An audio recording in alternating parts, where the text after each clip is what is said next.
আসসালামু আলাইকুম। সাজেক ভ্যালি থেকে এখনকার যে দৃশ্য সেটা পিছনে কিন্তু অলরেডি দেখতে পাচ্ছেন। আমি আছি কংলাক পাহাড়ের মাঝামাঝিতে। আর কংলাক পাহাড়ের মাঝামাঝিতে আমাদের নিজস্ব রিসোর্ট মায়াবতী হিল রিসোর্ট আমরা তৈরি করেছি শুধুমাত্র একসাথে এই সুন্দর দৃশ্যগুলো দেখার জন্য, যেখান থেকে আপনি পুরোপুরি সাজেকের রুইলিপাড়া এবং বাংলাদেশ ভিউ এবং কংলাক ভিউ সব কিছু একসাথে দেখতে পারবেন। তো এখন বাজে প্রায় 6টা।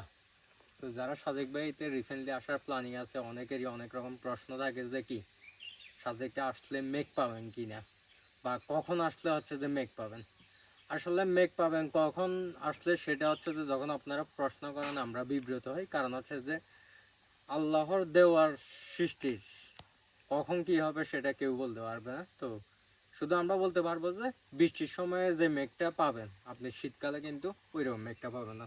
তো যারা সাজেক বেড়িতে আসার প্ল্যানিং আছে অবশ্যই শুধু সাজেক না, পাহাড়ের যে কোনো জায়গায় গেলে আপনি অবশ্যই বৃষ্টির সময় যাবেন, তাহলে সুন্দর একটা ওয়েদার পাবেন। সেটা সকাল হোক, দুপুর হোক, কিংবা রাতে হোক, যে কোনো সময়ে বৃষ্টি হওয়ার পর হয়তো কুয়াশাচ্ছন্ন থাকবে, না হলে এভাবে মেঘে ঢেকে যাবে।